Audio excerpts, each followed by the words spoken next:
That's what he does. He picks it up to win the matches, and he fights with tactics and smarts. And that's what's winning these fights for Jack. The plan was to come in, be defensive, use the eyes, and just wait for my shots. Jack Della Maddalena!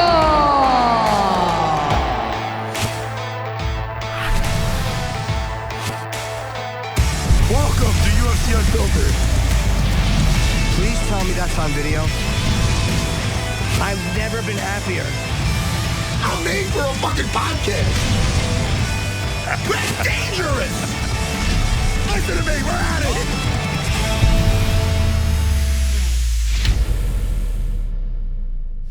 And welcome to UFC Unfiltered. John Morgan, good to see you, buddy. Hey, I'm happy to be here, man. I mean, no disrespect to Jim, but when I heard he was the one that was out, not you were the one that was out, I might have gotten a little bit extra excited that I got to hang out with the Serra himself. John, first of all, I feel like I know you a long time. When did you get involved with MMA? No, because the fans will listen. We're going to talk about you. This is $2.99. What is this? $2.99. And this is first of all, an insane fucking card. Insane card. And the prelims too, everything. We're going to talk about that. We got Jack Della Maddalena. Look at me. Look at me. Look at me right now. Let's go with JDM. Jack Della Maddalena. Do they say that? Jack Della Maddalena. Perfect. Every time I say that Maddalena, I feel like saying it like the Macarena. Maddalena. It's gonna. God, I'm just letting you know. Jimmy's the comic. I just throw shit out there. But anyway, Jack Della Maddalena, he's a beast, but he's got his biggest test with fucking Gilbert Burns. Bro, anytime you start getting to the top of the division, you know you're getting the stiff test. But Gilbert Burns, they don't get any better than that. I mean, the power in the hands, the grappling that he's got. If Jack Della is for real, we're going to find out for sure. What I like about Jack is he's 6-0 in the UFC. I mean, up until his last two, was that all first round? Let me see that. Yeah. It's all stoppages. All first. Is that first round? First? Yes. Nasty stoppages. All first round stoppages. And then he had a couple of split decisions, the last one with Kevin Holland. And that was a close fight. Did anybody take that on short notice? Do we know or no? I can't remember the circumstances. I do too. I forget all the circumstances around him. I do. But all I know is that's a nice feather in your cap, because Kevin Holland, who's going to be fighting Michael Page, who's coming over from Bellator, man, and Michael Page is fighting Kevin Holland. I'm excited about that. I feel that they're doing that on purpose, in a sense where if they're not making it, they're having the right guy welcome Michael Page to the UFC. They don't want to just give him a softball. They're not giving it. There's no, there's not a softball here. They're like, look, you got a name, you got definitely a wild skill set. First of all, on paper, Michael Page versus Kevin Holland, in my mind, it feels like something out of a comic book movie. It's going to be something wild. You know what I mean? It's something out there. So, but again, man, and again, this is me just speaking as a guy that's been around the UFC since 2001. If somebody's coming over to this organization, dude, give them someone like Kevin Holland. Let's see what you're made of. I thought this one was perfect. When they announced this one, I couldn't imagine any better matchup for Michael Page coming over because, as you said, the name recognition, the style matchup as well, right? Kevin Holland's going to go in there and have a fun fight with him, and that's what we want to see. I mean, Michael Venom Page, that crazy striking. Everybody's a well-rounded martial artist, but that's what we want to see. We want to see that stand-up game. We want to see him kind of show out, and they'll do it. And, oh, by the way, they're going to be talking a lot during this, too. Those two boys are going to be talking back and forth during this. I like when Michael Page knocks somebody out with a head kick or so, and he either lets him up or he just stands over him and lets him up and does it again, or he's got extreme confidence. He's one of those guys where the hands come down and next thing you know, you're coming in, the foot's up in his face. He's extremely athletic. His background, is it Taekwondo? What is it? Kung Fu as well. I mean, he's got extensive martial arts training for sure, but Kung Fu was the original base. Really? That's not no Wing Chun Kung Fu. That's some crane shit. What is that? The whole family's into Kung Fu, man. I mean, it's like a family tradition for these guys, learning from his dad. I mean, it really is, from the time he was a little kid just studying this stuff. Hey, producer, please let us know when Jack is here. Okay, just let us know. She should be here shortly. Until Jack gets in, John Morgan, how long do I know you for now? Because I feel it's like a long time, but I've been around. I don't believe I'm going to be 50 this year, bro. I've been around forever. I just act like a child. But when did you come around? When were you starting to cover MMA and the UFC and whatnot? Well, none of us are ever truly going to grow up, Matt. You know that. We're never going to mature. We're always going to be mentally teenagers. But yeah, no, listen, started doing this full-time in 2006 was full-time. But before that, man, I mean, the first UFC I ever attended was 1998, I believe, 99. It was UFC 16. So yeah, man, I was following the sport from the inception. I always just thought it was the greatest sport. Never, I'll be honest with you, Matt, never did I think it would be as big as it is today, man. I always thought it was the best sport on earth, but I thought it was going to be underground and just, this little niche audience for a long time. But it's been so fun to watch the rise up over the years, man. It's incredible. 2006 is when I lost to Carol Parisian, and then I went into that Tough House. Thank God for that Tough show, The Ultimate Fighter. That's right. Really what saved the fucking. I mean, you know what's funny, man? Like, just like fighting, no risk, no reward. Lorenzo Fertitta, the Fertitta brothers, Lorenzo, Frank, sure, dude. I mean, if it wasn't for them, this might nothing. No other organization, no other. I mean, because I remember Dana just being like, Lorenzo going to him like, "Look, man, I just can't keep doing this. Like, because just keeping this thing afloat. You know what I mean? Yep. That's what people don't see. They see the billions now, but I remember those days, and I remember like then Dana. Then I remember. He told Dana at one point to go look for some buyers, Yeah. And I believe it was going to be Dan Lambert was going to buy it from him from the That's American right. Top Team. Dan I know, Lambert. And then at the last second, Lorenzo called him back and said, "You know what? Fuck it." He said, "Isn't that crazy?" It's crazy. It's crazy. First of all, I love Lorenzo. I don't know if you ever met him personally. He's such a sweet guy. I love Dana too. It's amazing what these guys did. It really is. And I'm not just kidding. I'm just saying, when I fought back then, John, I literally was like, look, all right, Carol Parisian. I just won 2 prior, Jeff Curran and Ivan Medjevar at 155. And then they asked me to go up to 170 and fight Carol. Listen, we're going to get back to our memory lane after. We got fights to preview. We got Jack Della Maddalena in the he's coming in now. Let's get Jack in here.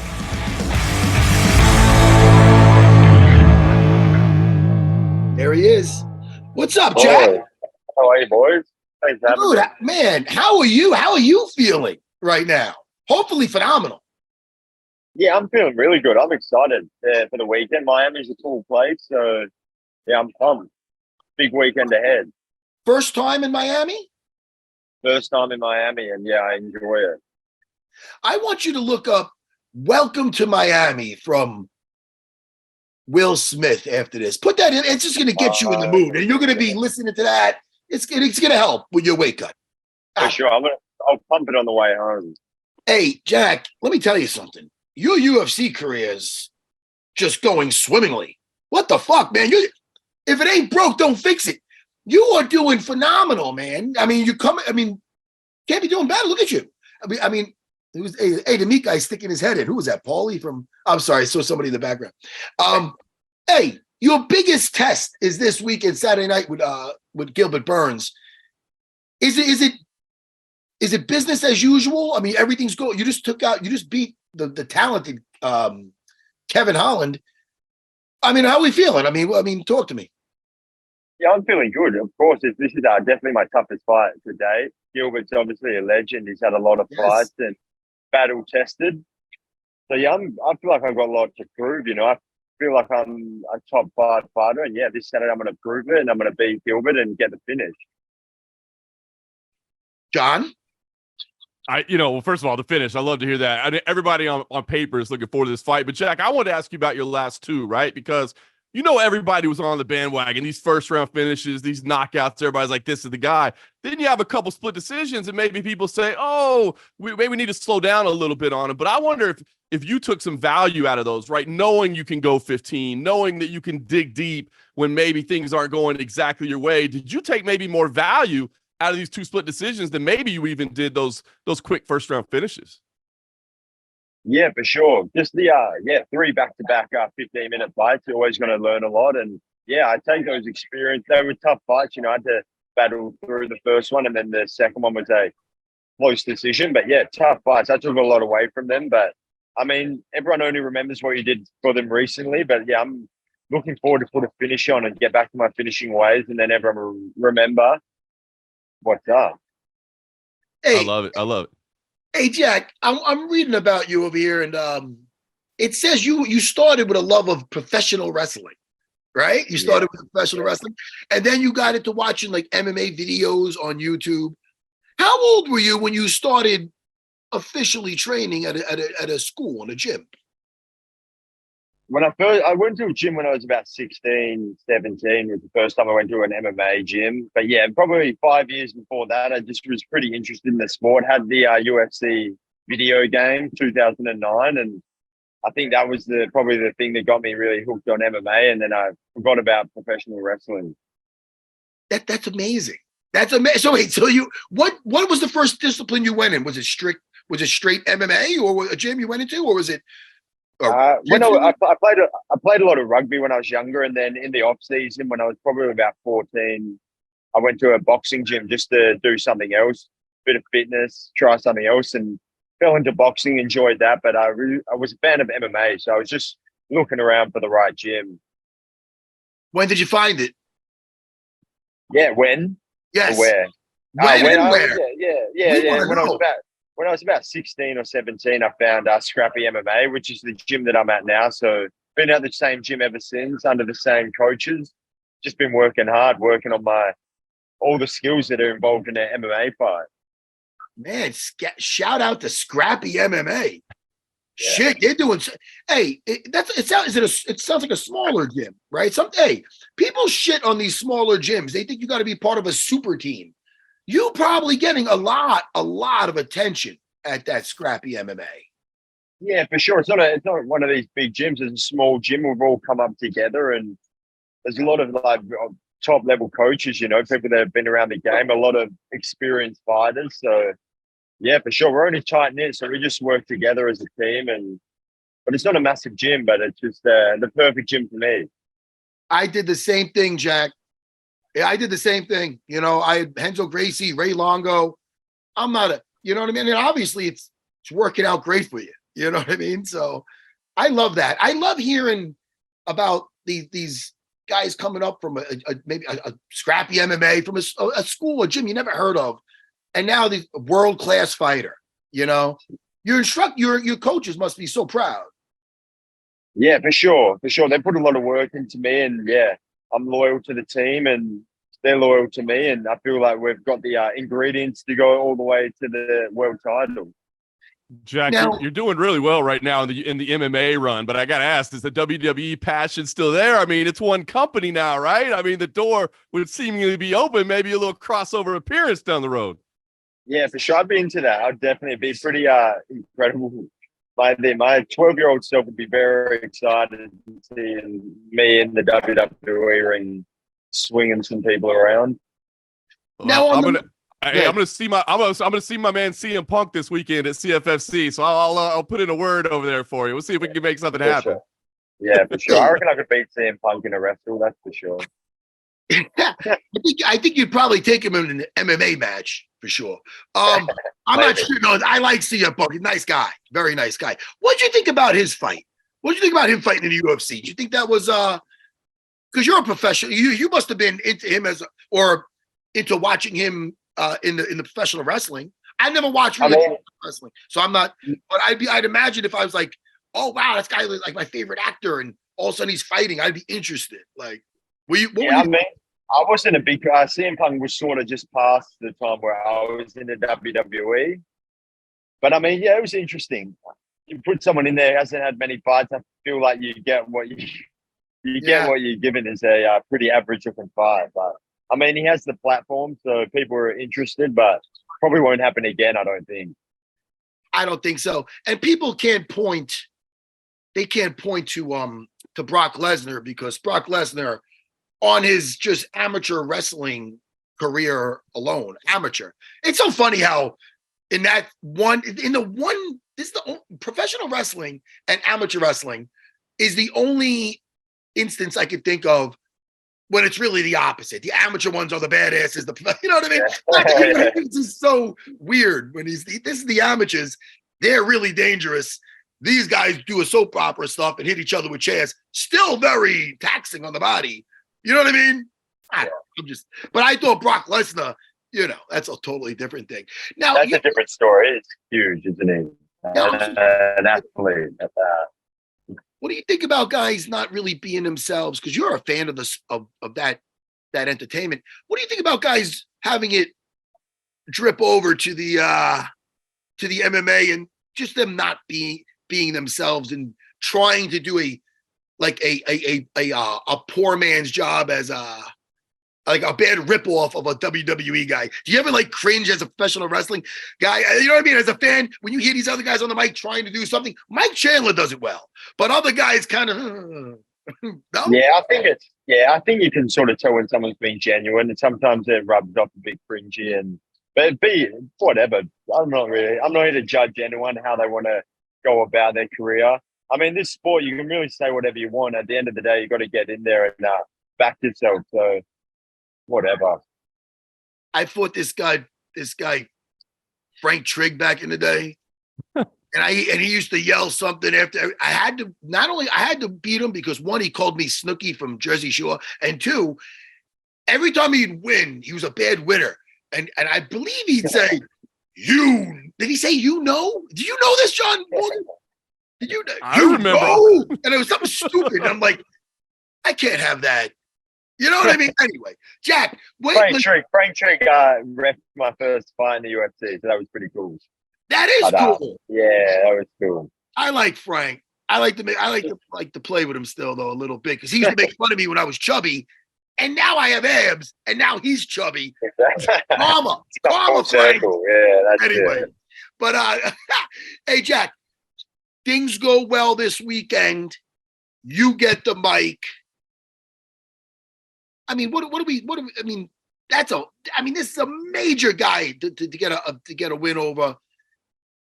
We got anything planned? Yeah. You got anything planned to say? Or what do we got?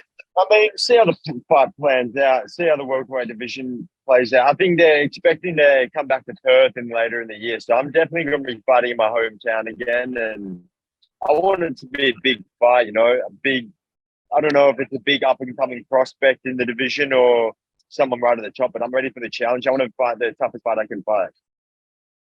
And I'm reading here, Gilbert Burns trains in Killcliff, and so does Shavkat. And you mentioned that it's your dream fight would be against Shavkat in Perth, Australia. Right? Is that what I'm reading? That's wild. Yeah, for sure. I think that's it. I reckon that, we'll get through Burns, see what happens. But yeah, I think that's the fight to make. We wouldn't be into that fight. Two prospects. It's you beat Shavkat, they can't deny you the title shot at that point. So yeah, that's what I'm gunning for. Well, Jack, you touched on it. I mean, that's a number one contender fight at that point, right? I mean, I'm not, like you said, cannot look past Gilbert Burns, one of the toughest guys in the division. But as you said, a big win here. You and Shavkat, that in Perth, that would have to be a number one contender fight, right? Yeah, I think so. I think that's on. I think it's going to happen. But yeah, handle Gilbert Burns, nice fashion, and then we'll look for bigger and better things. What are you hearing about the title right now? Why are we waiting to get this thing booked? I mean, are you having those discussions and wondering why we're waiting so long to get this fight, the title fight, booked? No, I think Leon is probably expected to fight what's his face, and then we'll see what happens. Let me ask you really quick, because I might have knocked out Frank Trigg, but I'm a jiu-jitsu guy. Yeah. What do you think about Gilbert Burns? You look at his fight with Khamzat. I mean, dude, he could fucking bang, and he's got heavy hands. All his limbs are dangerous, but his jiu-jitsu, I feel, is world class. What are you thinking of his ground game? How do you feel your matches with his top and bottom? Yeah, I mean, of course, he's a world champion, I believe, in jiu-jitsu. So big strength of his is the grappling. So, and yeah, my big strength is definitely the striking. But I feel like I can handle myself on the ground. I feel like I can dictate where this fight takes place. And I think on the feet, I think I'm a cleaner striker and I can land more punches than he can. And I think I'll be able to put him down. But yeah, of course, got to take him very seriously. He's very dangerous. He's punched a lot of people in his time. And yeah, I'm up for the challenge. Now, Jack, this week, obviously, you know, the fight's this weekend. What are you doing to relax? Because all the hard work's done. We know that. We're keeping the blade sharp, the sword to the whetstone. How are you chilling out, man? Do you go to the movies? You're going for walks? You listen to audiobooks? What are we doing this week? Yeah, we're just chilling. You know, we've got a good team here. Been watching a lot of fights. Watching a lot of fights. I like fights. And then last night, went to the basketball. We're here at Five Guys right now. We're just cruising. Oh, You got a cheeseburger ahead of weighing in? We got to hit the scales on Friday, right? Yeah, I'm hanging out to eat my bunless cheeseburger right now. Well, listen, right next to me, just staring at me. Hey, this is the deal. I want you to enjoy those cheeseburgers. It looks like weight's good. Jack, we are so excited. We're excited for this weekend. You and Gilbert Burns, dude, it's fireworks. And we're excited for you. I'm excited to watch it, to be honest. Yeah, thanks, boys. I think it is going to be fireworks. He's going to bring it. I'm going to bring it, and it's on. So great, man. Jack, man, thanks for spending time with us. But we're not going to keep you. Your food's getting cold. Go eat your food. Best of luck this weekend, bro. Much. Thank you. Take care, Jack. Ciao, boys. You're the brother.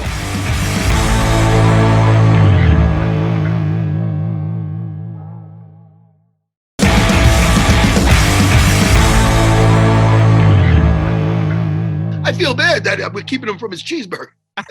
Yeah, that old fight week cheeseburger you always hear about. You never hear. But, man, he said it, right? Fireworks. I mean, this card is so good that I think I don't want to say people are overlooking it, but there's so many great fights to talk about that maybe this one isn't getting as much discussion as he should. But, look, it could be the next is in line for a number one contender fight. But more than anything, as he said, man, these two guys, they go and throw down. I think this is going to be a great fight. Be interesting. You hit the nail on the head with Gilbert Burns grappling. It's unbelievable. He's got power in the hands. But in this particular matchup, you know, is this one that you really want to go out there and test those hands against a guy like Jack Della Maddalena? I don't know. I think he's going to be looking for that takedown pretty early, Gilbert Burns. Hey, man, let's discuss some of this card. Let me look at the undercard, too. Oh, my dude. Oh, come on, dude. Stacked. Wow. No, I didn't know Macy Barb is on this. Right. On this card. I didn't know that headlining the prelims is Curtis Blades versus how do you pronounce? Is it Jouton? Sometimes Jelton Almeida. Yeah, Jelton Almeida. And look, Jelton Almeida is a stud. Huge fight at heavyweight. That's on the prelims. I mean, huge fight at heavyweight. How about Rafael dos Anjos and Mateusz Gamrot on the prelims? Come on. Wow. Yeah, we just had Mateusz Gamrot on the other day, on Monday, and Joanne Woods on this card. Listen, the undercard is amazing. Pedro Munoz versus Kyla Phillips. That's right. Gamrot versus RDA. A lot of these. This is amazing. This card. You know what I mean? This is giving 300 a run for its money. I'll tell you right now. It really is. A lot of people are having that discussion. They think this is actually better than 300. I don't know. That 300 lineup is stacked too. I just think it's two amazing back-to-back cards. I think maybe people are. I mean, the main event, obviously, intriguing title fight. I mean, gosh, I'm looking at those prelims like you, Michelle Pereira versus Mikhail Oleksiejczuk is a great one. Robelis Despaigne, the Cuban Olympian. I mean, there's just all kinds of fights on this to pay attention to. This is one you want to watch from the very beginning of the night. This is what I'm happy about is that Saturdays I normally teach a 9 a.m. jiu-jitsu class. Big class. Sometimes it's like 50 people and it's fun. Wow. And then I'm chilling all day. But this week I have to go to my kid has a dance solo a little bit out east. So I'm going to do that, but I will be home in plenty of time to watch. You got to. You can't miss this. Yeah. I mean, I like to catch it live, and I love my Saturdays, John, because after I get my stuff done in the morning, I spread jiu-jitsu love. I make good people dangerous. And then I go home. I already got that good karma going. Take a little nap. I like to be bright-eyed and bushy-tailed for the fights. Dude, you realize, John, that this is the only thing I watch. I don't know if you're a big sports fan, and I'm not shitting on it if you are. I enjoy when people like are enthusiastic about shit. You know what I mean? So even though I don't watch sports, when I used to have my old pizzeria bosses, Nicky and Louie. They these two twin brothers, Italian guys, husky. They were funny, but they would love baseball, and I hate baseball. But they would tell me what they loved about it, and I loved hearing what they loved about it. You know what I mean? So It's like, I don't know, but that's how I feel about fighting. And listen, man. I born and raised in Dallas, so I was exposed to all the the big team sports. But I just think there's something about MMA when you become passionate about it, you kind of stop following all that other stuff. I mean, on Sundays, will I have some NFL on during the season? Of course. But can I tell you who the backup cornerback is or what we need on the Cowboys to get them to playoff contention? Hell no. I don't know. This is my sport. This is what I follow. And I don't know, man. There's just something about fights that once you fall in love with combat sports, it kind of makes the team sports, especially like regular season games and stuff like that, it's just kind of meaningless. It's kind of hard to tune in for me. You know what I mean? I'm all in combat sports, man. MMA. I just heard here that your son is doing jiu-jitsu. How many kids you got? I do. I have one son. I have an 11-year-old son. He's training at American Top Team Nevada under Alex Davis out there. Has opened up a school here in Las Vegas. And I've had him doing jiu-jitsu since he was a little kid. And man, I think every parent should have their kid in some jiu-jitsu. Martial arts of some kind, but I think grappling, I think jiu-jitsu especially is just so great for kids, is for their confidence and for self-defense as well. You know what I mean? What it did for my youngest daughter. I mean, my oldest is competing and she's doing well. She's winning a lot of tournaments. It's great. And she actually walked away from dance. She's 15, and she just she does it full time now. It's phenomenal. Hey, did I tell you my wife at 40 years old just had an MMA fight? I saw that. How amazing is that? Kudos to her for taking that challenge. Unbelievable. She fought a purple belt from Virginia. And she ended up smashing her guard too. She smashed past the guard. She had her, she did kick. She has 3 amateur kickboxing matches. She's undefeated. And she had, she started very late. She never did any kind of sports. I don't want to be redundant with this because I talk about it a lot on here. But, I'm just letting you know it's pretty wild, man. It's for my kids. Matt, how hard was that for you, man? Because I don't think people understand it. I mean, here you are. You fought at the highest level. You've reached the pinnacle of the sport. And, people might think, oh, so you're good. Hell no. When somebody you love is in that cage, it is the worst feeling ever because you are helpless to do anything for them. I don't think people realize how difficult this sport is on the loved ones of those competing in it. The thing I felt good about it, I felt really good going in, is that I spent this was going to be a one and done. The only thing that stressed me out with that is I know I felt everything you could feel in MMA, from the greatest of joys and cloud 9, so to speak, and the great thrills, the great enthusiasm of being in there, and the great highs. But I also felt the ultimate lows. You know what I mean? Right. You don't want to look up and see a guy doing a dance in a Speedo over you. You don't want to see that. You know what I mean? You don't want to be on all fours getting kneed in the side, hearing chants of "fuck you, Serra." That's not a good night in the office. So, I've been on the other end. So I knew with her doing it, even, that it could be a bad night. It could be an ugly night. It could be you laying on even in amateur MMA, you're punching with the same gloves. It's the same. Yeah. The only difference is you're not punching on the floor, but it's very hard, contact, So, I mean, you could easily have a knockout where you have the eyes, it's scary. That's where it's scary. But, my wife was well trained. And I'll tell you, John, I'll send you the fight. Ray Longo couldn't believe. He goes, I couldn't believe what I was watching. Ray Longo. Ask Ray about it. He couldn't believe what he was watching. But anyway, because awesome. She was, because when I won the title, she never threw a punch. She was Adrian. And now she's fucking Lagatha from Vikings. Anyway, hey, by the way, John, you seem to me like you'd be a sci-fi guy. Do you ever watch Dune? The movie Dune? I have not watched Dune. When I say I'm all in on fighting, I mean all in on fighting. Pop culture stuff, I'm swinging a miss. Oh, I'm gonna definitely miss. All right. Well, I'm just saying, there's worse movies to watch. What a great movie! And I just watched Dune. I'll torture Jimmy with that. But all right, listen, let's get back to the card, bro. Let's start with the opening fight. Now, Peter Yan, if you look at the last 3 L's, you might be like, all right, something's off here. Won the O'Malley fight. Most of the people thought he won that. That was, the Merab fight. Listen, man, he got Merabed. No, not robbed. That sounds wrong. That he got Merabed in a sense. Merab does that to everybody. You know what I mean? Yep. That's horrible. That almost sounds like he got robbed. No, he got Merab.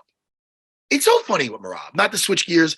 People look at him like, well, I don't know. That striking is not as crisp as this one, and the wrestling, and he's all, it's the endurance, the pace, the tenacity, the aggression, and the unorthodox style that he brings are stuff that you don't know until you're in there with him. So on paper, because I heard Umar talking about it recently and saying, I standing up, it's nothing special, and on the, you don't know until you feel it or you're in there. I'm sure Jose Aldo looked at him and said, all right, I got the best takedown defense. I got better stand-up. Merab didn't get him down. Merab still dominated him. You understand? Yeah. Couldn't keep him off him. You can't. It's like a pit bull. You cannot keep him off you. How about the fact that Merab is in Miami 3 weeks after his fight, ready to weigh in as a backup for this title fight in the main event? I mean, this dude is unbelievable. I'll be honest, I'm a fan of Merab Dvalishvili, man. What he brings to the table is different than anybody else. That work rate, I don't think people just realize how that work rate just screws with you, especially if we're talking about over 5 rounds and not just 3, where it's like, why is this dude not slowing down at all? Like, maybe I've got better takedown defense, but, it's like Khabib used to say, like, cool, you can stop 1 takedown. Can you stop 100? Because you're going to have to stop 100 because I'm just going to keep shooting at you. That's unbelievable.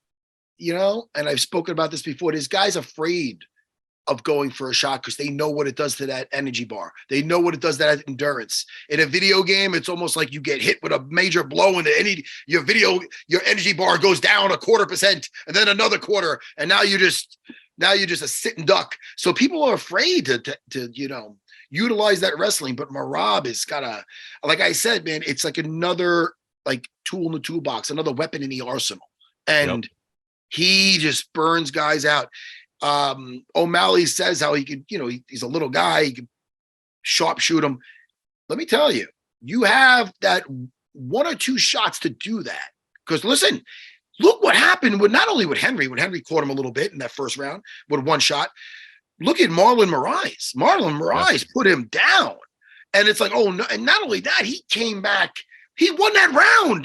He arguably won a round where he got dropped, because he came back just beating him up, and it was insane. So I shifted gears. I was talking about Peter Yan, but I remember Peter Yan going into that fight and being with Merab in the corner in that one is such an amazing memory, because Merab going into that fight, because of political stuff between the past history of Russia and Georgia. Yep. Merab was like, I cannot lose. It was almost, I'll tell you right now, I don't know if the title is going to be as stressful nearly as that fight. At that fight, he was telling me, man, I can't lose this fight. I can't lose. Like, he won because of the stuff that, you know what I mean? That inner stuff. It's crazy, John. It's pretty incredible, right? Because I think that was a dynamic that a lot of us didn't really understand, right? That's like geopolitical stuff that we don't necessarily follow or whatever. But when it really started coming to light, and it's cool that you got a firsthand account of it, man, and really got to watch it, because the tension was definitely there. And it was a great fight. And look, to your point, I mean, Peter Yan, I think a lot of people, Peter Yan, was the rage. Obviously, everybody loved this guy. I mean, he's an exciting fighter, made it to the highest level, unbelievable. But then he had some setbacks. But you take a look at those setbacks, and you talked about, how close to O'Malley was. You're talking about Aljamain Sterling. You're talking about Merab. I think there's a lot of people that are kind of looking at Yan now and saying, well, maybe he's dropping off. And maybe he is. But man, I caution people with that, that decision, because you're talking about the guys at the highest level of the sport. And this is going to be a great measure of where he stands versus Song Yadong, who has been kind of on the rise and looks like the next generation. And oh my gosh, look at, leading the charge in China where the sport is growing. So I love this fight. Not only stylistically does it look like it's going to be a phenomenal fight, but there's some big questions for both these athletes as far as where they stand. Is Song Yadong ready to be, at the very elite level of division? Is Peter Yan still that guy that he was? We're going to find out on Saturday night. to be making picks. You don't have to. I don't know what your deal is with that. Oh, I can. Yeah, I mean, definitely can make picks. Then let's effing go. I'm cleaning up. I'm throwing a lot of F-bombs. I'm going to try to clean it up a little bit. Hey, I'm going with Peter Yan. I like Song Yadong. I think he's a stud. But you know what? Peter Yan, you know, he's way better than his last 3 fights on showing. He's not going to. But you know, one thing I don't like though about Peter Yan is he was almost like, you know, almost like bitching about the decisions a little bit, like about Marab. Right. Like, you know what I mean? That's kind of being like, no. You're not fixing the problem, dude. Like you're basically kind of making excuses, like, oh, I should have won this one. They just want to not fight with me. Well, this guy's gonna scrap with him. So I think styles make fights, and I think that again, that O'Malley fight. I'm not saying he won it. I'm saying he could. I actually went with O'Malley on that one, but I thought it was very close. It could have went the other way. Yep. I think this style fits into his Muay Thai type fucking style, and I think he's gonna end up winning this fight. It's funny you say that. I had that one for O'Malley as well, even though a lot of people thought I thought O'Malley won that fight as well, as close as it was. But I do have a lot of respect for Peter Yan. But I'm gonna pick Song Yadong in this one. I feel like it's his time to break out and shine. He's kind of the younger man. I know he's coming off a little bit of an injury, but I mean, man, they just speak volumes of how good this guy is around Team Alpha Male. He's getting better all the time. I feel like this is his breakout moment. I'm looking for Song Yadong in this one. It's gonna be a great fight. Yeah, Gilbert Burns versus Jack Della Maddalena. This is the deal. Hey man, I'm putting on my kimono right now. I'm going with Gilbert by submission. I feel that that's going to be the difference because he's smart, man. Because even though he can stand up, look at his fight with Wonder Boy. He's smart. He says, you know what? All right, I know I can stand up. Fuck this. I'm going to smash. Dude, first of all, in straight up jiu-jitsu matches, I love his jiu-jitsu. His jiu-jitsu's, it's very good because what I like about his jiu-jitsu, it transcends. It crosses over. He could do that in a jiu-jitsu comp, in gi, no gi, Abu Dhabi, and he could do it in an MMA fight. His jiu-jitsu, some guys don't do that nowadays. It's almost gets a little too sporty with jiu-jitsu. It gets a little, not that they can't pull off the advanced moves, but his thing is, it's very like almost old school, and it's very, very high level. I mean, so I feel that he's going to get this done on the floor, if not by submission, but by dominant position. Because man, it's almost underrated, I feel. Yeah, and I'm on the side with you here as well. And I hate to do that, right? We just had Jack Della Maddalena. We talked to him. He's a great guy. He's popular. People are loving him. They love the style. You know, here he is talking about his opportunity. But this is Gilbert Burns, and I agree. And I think Gilbert, as you say, he's a smart guy. I think Gilbert understands I'm not going to win this fight on the feet. Not to say that I can't, but let's look for the path of least resistance, right? And I do not think you want to stand and trade with Jack Della Maddalena if you're Gilbert Burns. And I think he's smart enough to know that. I think Henry Hooft and the team there are smart enough to game plan for that. And so I like the grappling aspect of this as well. I like Gilbert Burns in this one. I think Jack Della Maddalena has a huge upside. If he does pull this off, then hell yeah, book that man in Perth, put him against Shavkat. Let's make that a #1 contender fight. But I think this may be that one. And we've seen it a lot, Matt, right? I mean, that guy is definitely the future of the division, but you kind of get to a point and all of a sudden you have a little setback and you go, oh, got it. That's the level I got to get to. That's the little tweaks I got to make. I think this might be that night for Jack Della, but if it's not, book that man in a #1 contender fight. But I'm going to go with Gilbert Burns on Saturday night. Yeah, I mean, because look, man, I know Gilbert had some issues with that Muhammad fight. I think he got hurt in the opening round. I don't want Paul Belal Muhammad. I'm not shitting on him. He's answering the call. He's taking everybody out. I want that guy to get a title shot. I really do. He deserves it. He does. He really does. And I think he's a great fighter. But I feel like something got compromised early in that fight, if I remember correctly. Correct. Yep. Yeah. Correct. Not to take away. And before that, he was before that, he took the only besides that Tyrone Woodley fight back in 2020, it was that fight with Khamzat he lost. But man, did he answer the call for that? He was in that fight. That was and see, and I think he, in that one, he went and had a war, and he knew it was going to be a war. In this one, I don't think he's going to like, hey, let's go to war with Jack Della. I think, he understands there's a smarter way to play this one. But good Lord, the energy in that building with him and Hamzat was unbelievable, man. Fans were on their feet. They gave a show. Yeah, they're on their feet, but yet when he's walking out, you see, and I like this, you see there's a picture of Hamzat sitting on the cage. He's sitting up on the cage. And Darren Till's up there next to him. That's it. They should make a reality show of those guys in an apartment together or something. 100%. Darren Till and Hamzat. I'm watching that. I might not have watched Doom, but I would be tuned in for that show. That's for sure. Hey, the co-main event, Dustin Poirier.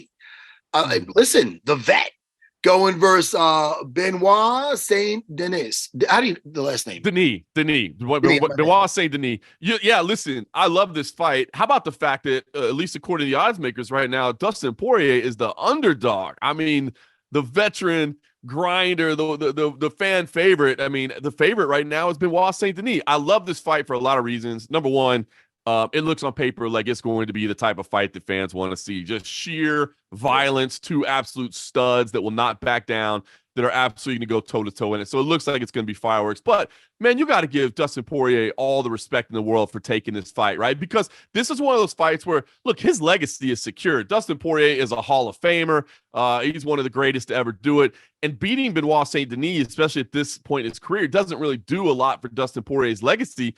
But how about the fact that Poirier said, hey, I get it. I know how this works. This is the guy that's on the tear. This is the guy that everybody says is the badass. This is the guy that deserves an opportunity to fight the best in the division. I'm willing to give it to him because I know a lot of people don't want to fight down in the rankings. They say, hey, man, you got to win some fights. You got to do some more things before you come talk to me. Poirier is like, no, I'm a fighter. I fight. That's what I do. If that's the call, let's go. I love it. This is going to be fireworks. He's only Benoit is only 28 years old, but when you hear of his background, in like the French special forces and stuff, it's pretty badass. It's legit. I mean, obviously anybody that steps into the UFC cage, I mean, they deserve all the respect in the world for getting the octagon. But when your background is special forces, you're a special level of tough. So, and this dude has been on a tear. I mean, he is absolutely, came in, had the lost to Elizeu Zaleski dos Santos. And I think a lot of people are like, all right, maybe he was a little hyped kind of on the regional scene, before he joined the UFC. But he has been on a tear ever since, just finishing people. That head kick finish of Matt Frivola, man, I mean, that was a highlight reel. And, man, just this is his opportunity. And if he wins, my goodness, I mean, what a star it could be born for a French fighter. I feel that, again, he's got some really good victories. Obviously, in the UFC, he's doing some damage. But he's, and Maddie is dangerous as hell. He got Maddie. But, having said that, Dustin Poirier is one of the best to do it. Look what he's one of the best to do it. It can't be denied. Look what he did not only in the Conor the second and third fight. When you look at him versus say Bobby Green, you look at him versus Max Holloway. Look what Max Holloway does to other people. Hey, I'm the best boxer. He's dodging punches and coming back, not even looking at Calvin Kattar. And then when you look what Dustin Poirier did in that fight, I mean, he's a different kind of dude. I mean, listen, he got caught by, right before that, he beat Mike Chandler. He subbed him, right? Wait, yeah, he subbed Mike Chandler. Yeah, he did. Yes, he did. And then he got a head kick by Justin Gaethje. And anybody gets kicked with that, it's a problem. You know what I mean? Unless it's one of those fights where you feel a guy got old overnight, I feel that Dustin's got this. I feel that Benoit is a beast, but I think that the old bull's going to get him in this one. He's going to get the horns in it. Yeah, listen, I mean, Dustin Poirier has been doing it for a long time, right? So there is going to come a day. I mean, the body just doesn't hold up forever, right? But I still feel like he is competing at a very high level. And like you said, I think he's one of the best to ever do it. Like I said, Dustin Poirier, Hall of Fame, no doubt about it. The names that he's been there, I mean, he's been in there with everybody. This is going to be a war. This is going to be a battle. There's no question about it. But I'm like you. Maybe it's us going with the old dogs. You know what I mean? We've been following these guys since back in the WEC. So maybe it's hard for me to pick against a guy like Dustin Poirier. But I'm running with the diamond on this one as well. Dude, I'm just looking over this card, the prelims too. I'm so excited. I'm so excited. It feels like you just crept up on me, this card. It is. Well, look, we've been talking. I mean, everybody's looking towards 300. Hey, let's not remember we're coming off an amazing UFC 298 as well, right? So we were super focused on that one. I mean, this trio of pay-per-views back to back is incredible. And yeah, I'm excited, man. The pay-per-views are stacked, and in Miami, man, the atmosphere, the arena is always fantastic down there. So this is going to be a great weekend. Now, dun dun dun dun. Sean O'Malley, the champ, the rematch versus Marlon Chito Vera, and it is a rematch. They did fight, and Sean did lose, even though he's not. It's weird when he says, well, it's a weird thing. It was a fluke because he kicked me right in that. Well, he meant to kick your leg, and he kicked it, and you got hurt. So, I mean, come on. Like, that's like saying, oh, you punched me in my eye, and it got cut. It's like, I do. What the fuck are you talking about? Yeah, well, anytime, so you'll hear sometimes like a lucky knockout or something like that. Well, wait. I threw the punch. I threw the kick with the intention of landing. So, whether you think it was lucky or not, that was the intention. So I agree. You can't discount the result. You can't. I mean, I hear you. I got that title. Hey, yeah, he punched him in the back of the head. Well, I was facing him, motherfucker. I don't know. It's funny. Every time I hear Goldberg, the old announcer, do you think he hit him in the back of the head, guys? I feel like saying, hey, dude, you shut the fuck up. Where's Anik? I'm only kidding. I like Goldberg. Wow, hey, he's catching strays this many years later. He thought he was done. That's great. That's what he gets for saying it. No, I'm only kidding. Hey, man, this is I like a little bit of drama. I like this because Cheeto's not a big talker, but he lets his actions speak. He did talk that night when he won. He goes, no, it's the Cheeto show. It ain't the Sugar show. Listen, man. He's he's like the American dream, this Chito Vera. Like, you know what I mean? He's got his family. He's a hardworking guy. I love Jason Perillo, his trainer. I think Jason Perillo is one of the unsung heroes as trainers. I mean, he's a quiet guy. Yes. He's been around forever, from BJ Penn to Michael Bisping. And, he's a good guy. He's a throwback, that trainer, Michael Jason Perillo. He reminds me of, he will be Mickey eventually. He'll be Mickey in the corner. You know what I mean? That's I like Jason Perillo a lot. I love it. I feel that Marlon's going to get this done. I feel that, listen, you could say O'Malley might be more talented. I'm going to say that Marlon's going to be more, and from past performances and not me just saying on appearances, I'm going to say Marlon's way more durable. You know what I mean? There's been times when other fights, when a leg gave it out and he's on the floor, and poor choices by his opponent, and he ends up getting a victory. One of his earlier fights, Sean O'Malley. I feel that I'm not saying he's frail, but I'm saying that he'll break before Marlon breaks. He's got the opening 2 rounds.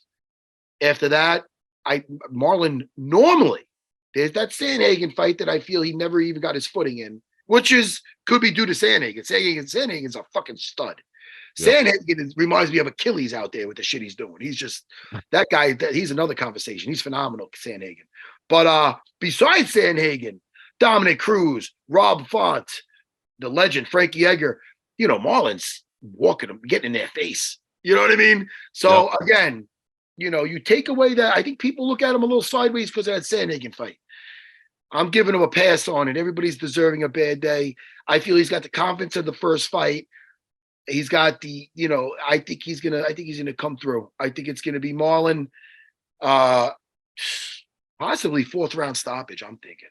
Wow, I love it. First of all, let me echo your sentiments on Jason Perillo, man. That dude is an absolute stud and doesn't get the credit that he deserves. So I love you shouting me out there, and I want to do the same. But I think you laid it out exactly the way I see this fight, Matt, and I'm so excited about it because of that. Because Sean O'Malley, I think people, by the way, I think they discount Sean O'Malley a little bit too, right? I mean, he's got the colorful hair and he's got the swagger, and so a lot of people, I think, write him off. He's a clown. He's a this. He's just a showman. He's not. The dude is unbelievable. He's a deserving champion.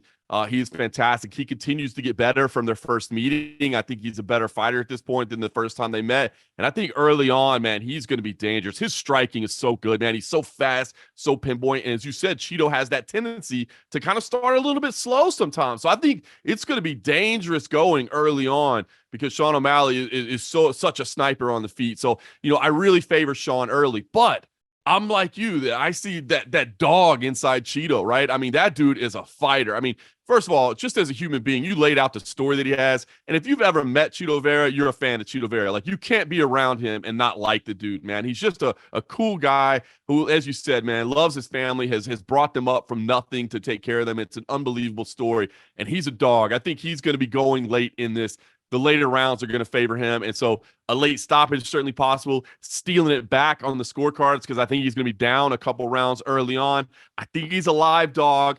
And my heart is telling me Cheeto Vera, but my head is telling me Sean O'Malley. I think Sean is damn good, and people aren't really giving him the credit that he deserves. He's a fantastic champion. So I'm torn on this one. I can see it going either way. My head's telling me Sean O'Malley and still, but man, my heart wants to see that Rocky story for Cheeto and that he's been chasing for so long.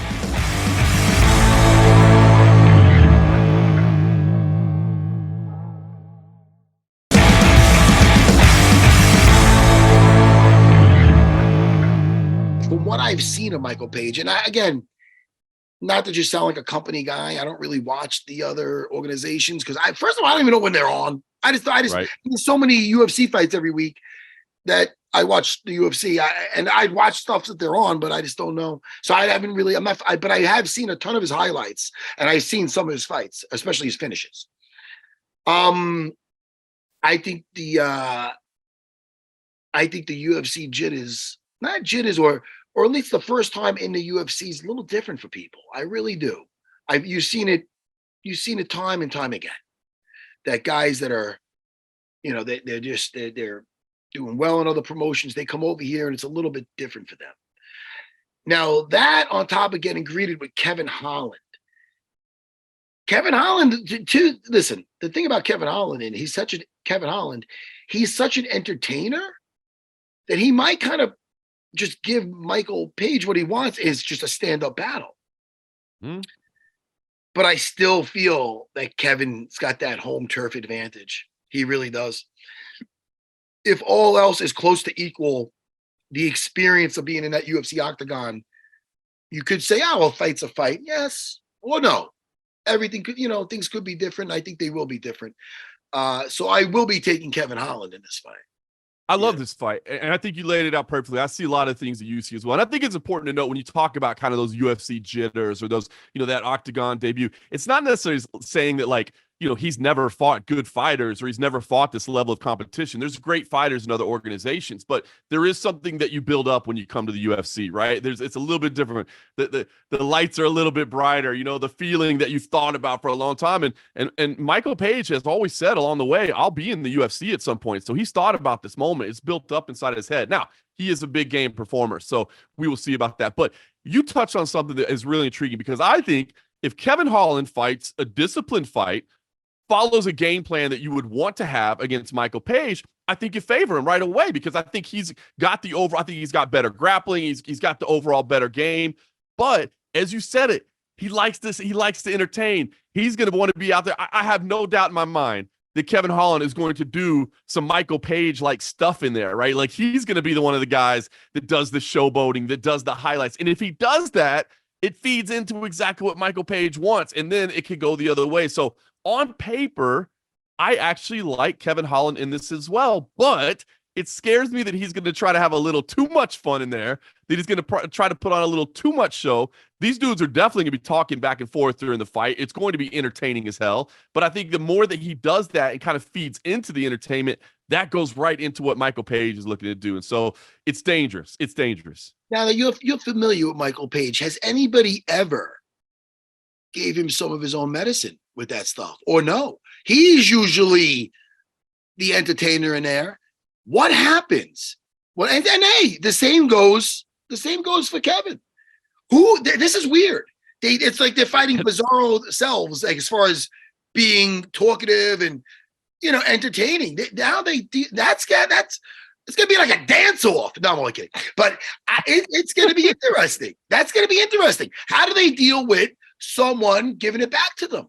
Yeah, right? it really is. I think that, you talk with Michael Page, you talk maybe like a Paul Daly fight early on, but that was kind of a later era Paul Daly. You talk about in bare knuckle, he fought Mike Perry in there and actually came up short in that one in what was a great fight. Obviously, Mike Perry's, that kind of guy.